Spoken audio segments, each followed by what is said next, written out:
Yine ebbaluwa gye mpandiikidde omuyimbi w'eggwanga omwami Joseph Mayanja amanyiddwa nga Dr. Jose Chameleone olwaleero nga 11 Kafumula Mpawu wa 2024 ku ssaawa 7:30 ez'amakya Nsejjere. Ssebo Dr. Jose Chameleone, luno siwandiise luyimba so ate era tekiibe kitontome. Wabula ebirowoozo ebimpalabanyiza nga bwe binsoya ebibuuzo nti emyaka gy'omaze ng'otugabula obwaliri bwa talanta mu bantu bonna eyo gy'oyitidde abakuwoomerwa eddoboozi boogabidde emirimu n'okuzaamu essuubi ng'oyita mu kuyimba abacaccaliza mu bbali ne bafuna akamwenyi. Emyaka gy'omaze ku maapu n'omutindo gw'okukooka n'amaanyi g'ozzosaamu otutumule music w'e Uganda watwegombako ky'okutufiisiza ng'akadde otusongolere ekkalaamu. Bwe neebuuziza ekibuuzo ekyo nga neemagaza bwe nsamaala mu kupalapalanya nti nga nkyabuliddwa yanukula myaka gisoba 25 otugabula eddoboozi nze atalina zaabu nti naakuwa mudaali ebyotulo byenkute n'embiri olwayi konze kankuwandiikireyo ebbaluwa ey'olukale ey'engeri eno oba oliawo endoope gy'oli nga bwe nasuze nkulowooza. Nze Maseruka the Poet, omutontomi, omuwandiisi era omuzira mu bazira.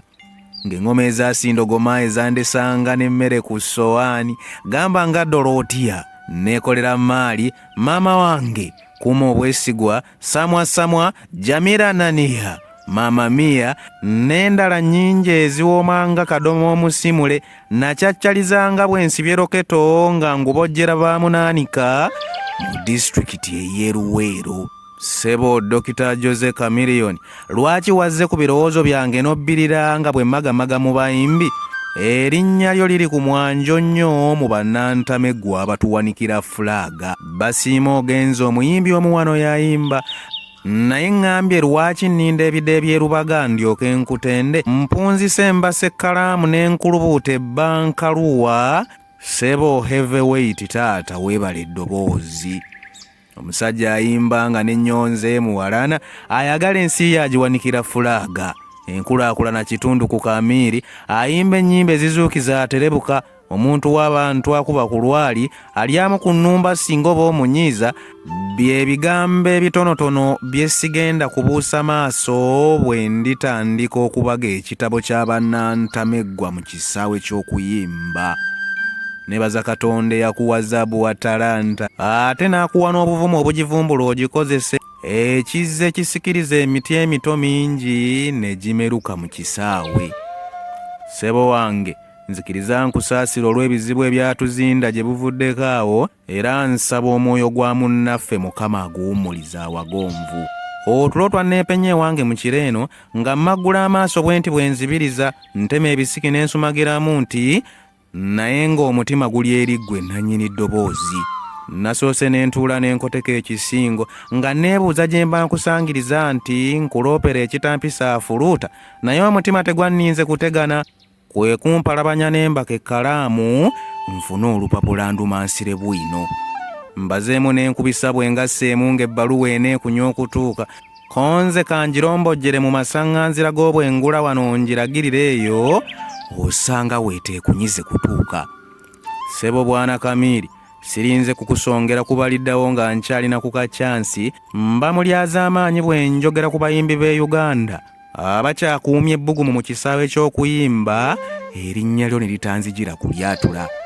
Nkusaasira olwa byonna ebikusoomooza Kamiiri, kooli Heavyweight nkwesiga okukamala era nsaba ddunda akugondeze pulaani.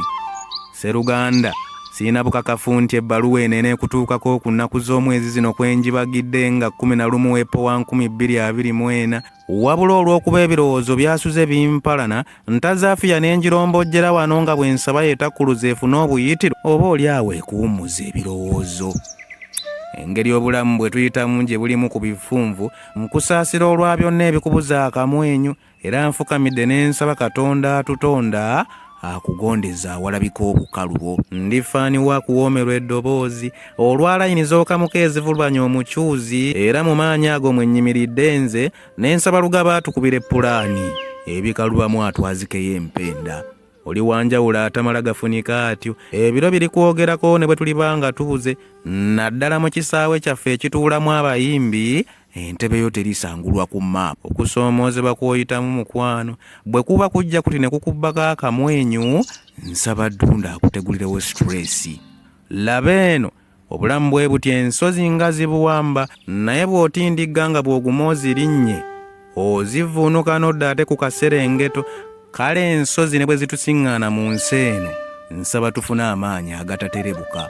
Ssebo Dr. Jose Chameleone, ennyimba ze ezijjudde obwongo n'eŋŋoma ezinyuma okudigida, bw'ogattako atekko wali eddoboozi, nfukamira ne neebaze yazaala. Weebale kutugabanyiza ku ttalanta ye emyaka giweze, era nsaba Mukama atutaase mu bulamu bwakutegulirewo ebijinji, atabaganye w'ofuniramu obukalu bwo. Nsiima bannayuganda abaakulaga omukwano, abazze bakuwagira nga bw'otufumbira ebiwoomu, abantu abo n'embalaba mbeebaza. Heavyweight ebyokukuwandiikira nga ndaba Kamaala, naye akadde kanziimuula bwe kansekerera, nsaba okkiriza ebirala ndibibagira mu bbaluwa erigoberera eno.